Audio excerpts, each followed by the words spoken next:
Fala galera que já é inscrita no Pautas e Táticas, ou você que vai se inscrever assim que o vídeo acabar. Primeiro dia de quartas de final da Copa do Mundo de Clubes, 2 brasileiros em campo, final feliz para um deles e para o outro não. O tricolor das Laranjeiras venceu o Al Hilal e passa a ser o único representante do Brasil na competição. E o Alviverde se despediu de forma decepcionante para o seu torcedor, ao ser superado em todos os sentidos pelo Chelsea. Já vai deixando o like, a inscrição, o hype se possível, compartilhem o conteúdo e deixem o feedback de vocês nos comentários, assim como suas impressões sobre esses jogos, beleza? Fluminense 2, Al Hilal 1.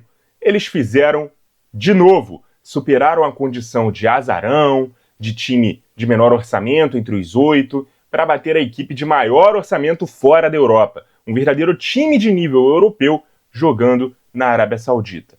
O técnico Renato Gaúcho repetiu o sistema com 3 zagueiros que ele usou contra a Inter, segundo ele porque analisava o Hilal como uma equipe de boa estatura e forte no contra-ataque, muito enviesado também pelo que ele viu do jogo contra o City, é verdade, mas a responsabilidade de propor em condições normais seria do time que tem o favoritismo do jogo, no caso, o Hilal. Mas também denotava a intenção do Renato no jogo, ter a bola, atacar, agredir, pressionar, encurralar o Hilal na medida do possível. E o Hilal também entrou com um time de 3 zagueiros, ou quase isso, né? Já que ao lado do Koulibaly no centro da linha de 5 estavam o Renan Lodge, que é lateral, e o Rubem Neves, que é volante. A única alteração do último jogo em relação a esse, falando do Fluminense novamente, foi a saída do René, suspenso, e a entrada do Fuentes na ala pela esquerda. E o jogo começa com o Hilal de fato tomando as rédeas da partida, mas o jogo foi muito picotado no meio-campo nos primeiros minutos, especialmente por parte do Hilal, que inclusive teve 2 jogadores amarelados com menos de meia hora. O Fluminense abriu o placar no minuto 40, com uma bola mal afastada pelo Cancelo, que sobra no Fuentes para ele ajeitar para o Martinelli dominar de costas, se livrar da marcação, acertar um chutaço de pé esquerdo, sem chances de defesa para o Bono. O Hilal teve um pênalti assinalado a seu favor na etapa inicial. O árbitro se precipitou ali, caiu na malandragem do Marcos Leonardo, que é tocado pelo Samuel Xavier, dobrou o joelho, tentou cavar, mas aí o VAR chama para revisão e corrige o que seria um erro crasso. A melhor chance dos sauditas no primeiro tempo foi uma cabeçada do Koulibaly no cantinho que o Fábio saltou para defender, fazer uma defesaça. Cara, a cabeçada tinha endereço certo. Pouquíssimos goleiros fariam o que o Fábio fez naquela defesa. E o zagueiro senegalês continuou fazendo estrago com essa bola aérea, né? No comecinho do segundo tempo ele escora uma cobrança de escanteio em cima do Marcos Leonardo, que domina e empata o jogo. Falta dizer que na volta do intervalo ali, o autor do gol, né, o Martinelli, que tinha tomado já cartão amarelo no jogo, que inclusive o tirou das semifinais, foi substituído pelo Hércules. E o Flu teve 2 chances de passar à frente com o Germancano. Uma num passe errado do Renan Lodge, né, numa tentativa de recuo. Camisa 14 saiu cara a cara com o Bono, tentou driblar o goleiro e acabou travado por ele, né? Naquela de cobrar o Everaldo para finalizar, o Cano também poderia ter finalizado. Ele que chuta todas, né? Dessa vez ele tentou um lance diferente, talvez mais plástico, ou talvez até ele estava meio que sem confiança para poder finalizar. Acho que só quem tá no campo ali sabe, né? Se dá para chutar, se tem que tentar um drible, limpar um pouco mais o lance, enfim. Ele não finalizou, acabou perdendo a oportunidade. E na segunda tentativa, o Arias achou um passe dificílimo, belíssimo, no meio de 2 marcadores, e o Cano também prensado, acabou não conseguindo chutar. O Renato mexeu no time e uma das trocas foi justamente tirar o Cano, que deu lugar ao Everaldo, além da entrada do Lima no lugar do Nonato, dando mais criatividade ao meio-campo tricolor, né? Desfazendo o meio-campo com 3 volantes, por mais que o Nonato também pisasse na área. E o gol saiu e quis o destino que fosse dos pés do mesmo cara que fez o gol do desafogo na fase anterior contra a Inter. Hércules recebeu o passe do Samuel Xavier, dominou e tirou do alcance do Bono. 2-1 e agora o relógio estava a favor do Fluminense. E não só o relógio. Eu não cheguei a dizer aqui no canal, mas eu falei para um amigo meu tricolor, né, pós-jogo do Hilal contra o City, que eu projetava o seguinte para esse jogo. Se o Fluminense conseguir resistir pelo menos ao primeiro tempo, tem tudo para ganhar no segundo. Por quê? Porque o Hilal usa praticamente todos os seus estrangeiros como titulares juntos. E o time perde muita força quando vai tirando jogadores nativos do banco. que, com todo respeito, são muito menos qualificados. O Inzaghi sabe disso e segura ao máximo as substituições. Isso eu falei aqui no canal. Ele extrai ao máximo do que pode ali dos caras que acabam tendo que dar tudo do que podem, toda a sua energia, e acabaram de ter que fazer isso, né, numa prorrogação contra o Manchester City, horas depois do jogo do Fluminense contra a Inter. Ou seja, o Fluminense conseguindo um resultado nos primeiros 45, conseguiriam administrar na etapa final. E conseguiram, tudo bem, por um caminho meio tortuoso, chegou a tomar um empate ali no começo do segundo tempo, mas conseguiram. Principalmente quando o Hilal partiu para a estratégia mais manjada, e para quem me conhece aqui de mais tempo sabe que eu acho que é uma das estratégias mais burras que existem, que é o quê? Começar a cruzar a bola na área com os 11 jogadores do adversário dentro dela. Eu sei que quando é contra o time da gente, a gente fica nervoso, só quer que o jogo acabe, porque a gente fica com medo do gol acabar saindo, mas eu olhando de fora, como neutro, como um cara que não estava envolvido ali com a partida, cara, eu já achei que o jogo estava praticamente ganho, com o Fluminense, né, dentro da sua própria área, e o adversário não tendo outra jogada senão ficar cruzando bola para tentar um escanteio e tentar na bola parada de novo, né, fazer o gol como fez, né, no primeiro lance. Mas ali seria muito difícil, né? Ali o Fluminense já não queria mais contra-ataque. O Fluminense só queria furar a bola, só queria ficar ali atrás e poder se defender. Até porque, num jogo onde as defesas ganham dos ataques em 90% dos lances, ficar levantando bola para a área com 11 defensores é consagrar a defesa do adversário. Então ficou nisso. Fluminense 2-1, semifinalista da Copa do Mundo de Clubes, em um jogo em que só teve 42% de posse de bola, finalizou 10 vezes e apenas 3 no alvo, fez 2 gols. O Hilal, com 58% do tempo com a bola no pé, chutou 15 e só acertou a meta 4 vezes. Ainda reclamou 2 pênaltis ali no segundo tempo, que a arbitragem também nem conferiu no VAR, não teve aquela conferência na beira do campo, pelo menos, tá? Um deles eu até achei que poderia ser, mas ali tá os dois jogadores ali se agarrando, era até o Koulibaly, não lembro quem era o jogador do Fluminense que estava ali junto com ele, se entrelaçando e tal. Talvez por esse agarra-agarra no início do lance não se tenha marcado pênalti, mas no fim da jogada meio que há-lhe um abraço, digamos assim, os dois jogadores caem juntos. Eu acho que se o árbitro marcasse, o VAR não deveria se meter. Então, como ele não marcou, o VAR também não tem que se meter, beleza? Eu acho que eu marcaria, tá?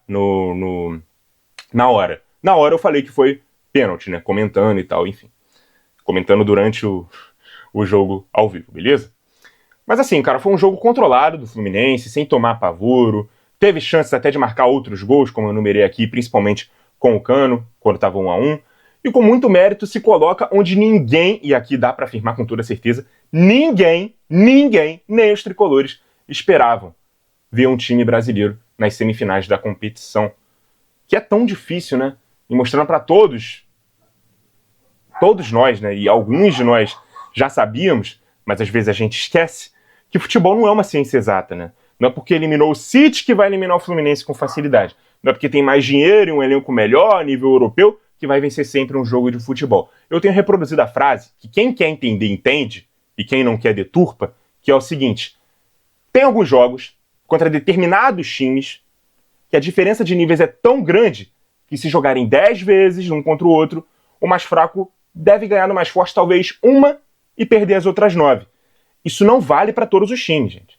E não valia para o Al Hilal. Quando eu falo isso, é sobre uma meia dúzia de times da elite europeia. Não é de qualquer time europeu, qualquer time que tem um elenco como o Hilal, né? Porque o Hilal pode até não ser europeu. E até por não ser europeu, tem a limitação de estrangeiros, né, que eu ressaltei. Tem vários muito bons jogadores que teriam, sim, um ótimo mercado na Europa ainda. O Bono, o Koulibaly, que é um monstro de zagueiro, eu queria no Bayern. O Cancelo, o Savic, o Malcom, até pela idade o Marcos Leonardo, mas isso não configura que o Hilal é um desses times equiparáveis à primeira prateleira, que essa sim eu continuo achando que é intocável de você fazer um jogo franco, mano a mano, sabe, olhar no olho, tentar agredir. Se um time brasileiro tentar fazer isso contra um time dessa primeira prateleira, vai tomar taca. E isso em nada diminui o feito do Fluminense, pelo contrário. Desde a adoção da estratégia e a leitura do Renato de que ele poderia imprimir um jogo que fizesse o adversário se comportar de uma maneira parecida com o que o City fez, ele mostrou que entendeu que o resultado era muito palpável E foi. No caso de Fluminense e Hilal, ou de qualquer time grande brasileiro contra a segunda prateleira para baixo da Europa, sempre vai ter jogo, beleza? Mesmo que o favoritismo seja maior de um lado. Esse tipo de jogo não é impossível de jogar ou de ganhar sem abrir mão do seu padrão de jogo. Foi o que o Fluminense fez. Foi para trocação e mostrou ter mais bala do que o adversário. E num roteiro muito parecido no que diz respeito a como o placar foi construído, o Palmeiras se despediu da Copa do Mundo de Clubes, 2-1 para o Chelsea, num jogo em que, convenhamos, os ingleses foram senhores do jogo. O Abel teve que fazer algumas trocas forçadas, né, sem a sua zaga titular, sem seu lateral esquerdo. O time iniciou o jogo com Mikael, Bruno Fux e Vanderlan. Anotei errado aqui, mas felizmente eu lembrei quem foram os jogadores. E uma troca que foi por... Se eu falei alguma coisa errada aqui, por favor, me corrijam nos comentários, beleza? E uma troca que foi ali por opção, né? Saiu o Maurício, que tinha ido muito bem, né, diante do Botafogo, vinha pedindo passagem antes disso, inclusive. E aí entrou no time o Facundo Torres na esquerda, centralizando o Estevão no 4-2-3-1. Lembrando que contra o Botafogo, o Estevão jogou pela esquerda, o Maurício centralizado. Com a entrada do Facundo na esquerda, o Estevão jogou ali como aquele meia atacante do 4-2-3-1, beleza?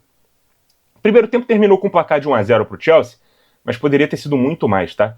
Gol do Cole Palmer, o Everton fez defesas importantes em finalizações do Cucurella, do Pedro Neto, do Enzo Fernandes, e teve uma chance ali incrível desperdiçada pelo Nkunku, que chutou forte demais por cima do gol, quando tinha o canto rasteiro aberto ali para tentar fazer o segundo gol. Na etapa final, o Palmeiras lutou muito, conseguiu equilibrar as ações ali em determinado momento do jogo, eu diria de 10 a 15 minutos, chegou ao golaço com o Estevão, que era o grande personagem do jogo, já que ele estava negociado justamente com o Chelsea, vinha sendo muito cobrado, né, para decidir jogos, inclusive, particularmente, eu sou muito fã de gols ali que a bola toca no travessão antes de entrar, e ali foi uma pintura, né, esse gol que o Estevão anotou, e o jogo ficou numa trocação maluca, né, por esses 10, 15 minutos que eu falei. Um perde-ganha nas intermediárias, transições, contra-ataques de lado a lado, até que o Chelsea retomou o domínio da partida, especialmente quando entraram o Madueke e o estreante, o João Pedro, dando um reforço ofensivo ali no ataque e aumentando a força no terço final da equipe londrina. Era questão de tempo o gol sair, e saiu aos 82 numa falha do Everton, após chute do Malo Gusto com desvio na defesa. Eu até achei que poderia se ter dado o gol realmente para o Malo Gusto, tá? Num primeiro momento, não sei se eles corrigiram isso, o gol foi acreditado contra pro Everton. Eu achei um pouco cruel, né, com o goleiro palmeirense. E aí, mesmo com o tempo pela frente, né, ali havia pelo menos 8 minutos, mais os 4 de acréscimo que a arbitragem deu, cara, o Palmeiras não conseguiu imprimir aquela blitz no fim do jogo para empatar. Pelo contrário, o Chelsea esteve mais próximo de marcar o terceiro gol do que sofreu o empate. Pra gente ter uma noção do tamanho da superioridade do Chelsea no jogo, vamos dar uma olhada aqui nos números. Foram 19 finalizações dos Blues contra 7 do Palmeiras, o jogo todo. 6 no alvo do Chelsea contra 2 do Palmeiras. 63% de posse de bola para a equipe inglesa. Pro Verdão, fica para uma próxima, o sonho do Mundial. O time não conseguiu a sua revanche, né, diante de 2021. Pelo contrário, perdeu de novo pelo mesmo placar. Além disso, o Palmeiras se despede do Mundial sendo o único time brasileiro que não derrotou um time europeu nessa Copa do Mundo. Empatou com o Porto na estreia, dando uma boa primeira impressão, e agora foi derrotado jogando talvez sua pior partida nessa edição da competição. É preciso levar em consideração, sim, que o Palmeiras tinha desfalques importantes, não tinha sua zaga titular, né, o Murilo e o Gustavo Gomes, não tinha o Piquerez, seu lateral esquerdo titular, que é um dos melhores, se não for o melhor da posição no futebol brasileiro, mas acho que ainda assim vai ficar muito mais uma sensação de que o time podia competir mais, né, tanto nesse jogo quanto no Mundial em si.